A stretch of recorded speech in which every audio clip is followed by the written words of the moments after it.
Hello student, welcome back to your class.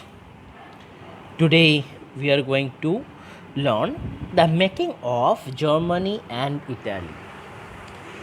These two countries are one of the most powerful European countries. In today's world also we can find Germany and Italy to be one of the most powerful. In the 19th century too, it was the most important country, rather in the latter 19th century.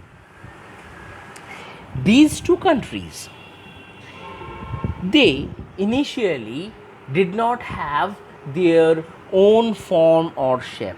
They were divided in small kingdoms, but slowly, with various nationalism forms, where the nationalism was the main form of life in most of Europe in the first half of 19th century. In the second half, it gave rise to new countries, new kingdoms, and thus was the making of a new Italy and Germany. Can any army of a country be the architect of a nation? This is a big question. We need to find the answer for it. How? We need to go through the histories of these two countries and it would be clear to us. Nationalism in Europe moved away after 1848, and Germany and Italy, they came to be unified as nation states. Prussia took over the leadership of the movement of nationalism unification. Prussia, they took the initiative for the unification of national movement. The architect of this process was its chief minister, Otto von Bismarck, carried out with the help of Prussian army and bureaucracy. Bismarck, who was the chief minister, he carried out this process of unification of the nation. How? With the help of the Prussian army.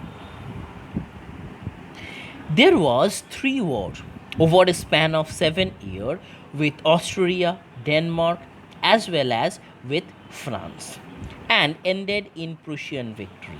And the complete process of unification was completed. In 1871, the Prussian King William I was proclaimed as the German Emperor in a ceremony that was held in Versailles. In Versailles, the Prussian king, whose name was William I, was proclaimed as the Emperor of Germany. For this proclamation, a new assembly was held in the new German Empire. The process of nation building was demonstrated as the dominance of the Prussian state power. The currency, banking, legal, and judicial system in Germany were then on modernized. It was now modernized.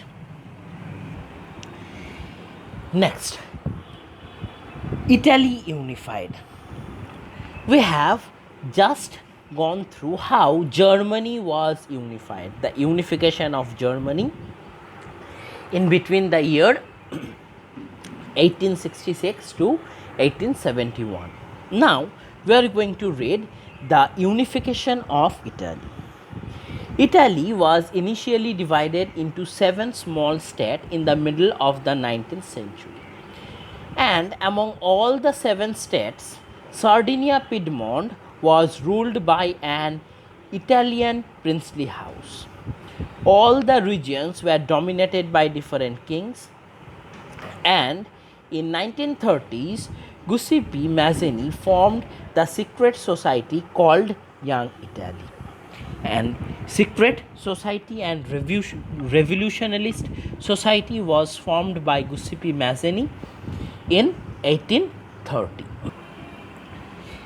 The movement of unifying all the seven states of Italy was led by the chief minister Cavour. In 1859, Sardinia Piedmont defeated the Austrian forces. In 1860, they marched into South Italy and the kingdoms of the two Sicilies and succeeded in winning the support of local peasants in 1861. Victor Emmanuel II was proclaimed the King of United Italy. So in 61, the United Italy was almost formed and its emperor or king was Victor Emmanuel II. The strange case of Britain. The next one. During the 18th century as well as the 19th century, Britain was one of the powerhouse of Europe. But there was some strange cases which were going on with Great Britain.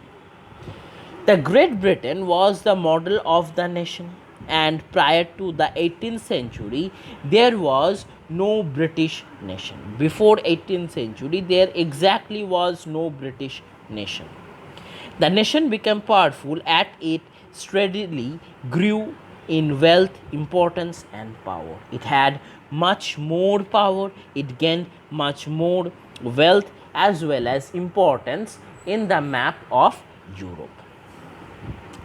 The Act of Union between England and Scotland resulted in the formation of the United Kingdom of Britain. What we say, the UK or United Kingdom was united with Scotland and England by an Act of Union in 1707, which meant in effect that England was able to impose its influence on Scotland. Thus, England was easily influencing and also imposing them on Scotland. In 1801, Ireland was forcefully incorporated into the United Kingdom. The symbol of New Britain, the British flag, Union Jack, the national anthem, God Save Our Noble King, the English language were actively promoted. As soon as Scotland along with Ireland was introduced, especially Ireland was introduced forcefully with England and it became the United Kingdom. The Union Jack, that is the British flag, that is the United Kingdom's flag, which became the national flag, as well as the national anthem, God Save Our Noble King. Along with that, the English language was promoted actively throughout the world. So, in this way, overviewing the power of the British Empire, the Germans as well as the Italians, they started or they wanted to have an united kingdom, and thus the new Germany and Italy was formed. That's all for the class. Thank you and have a nice day.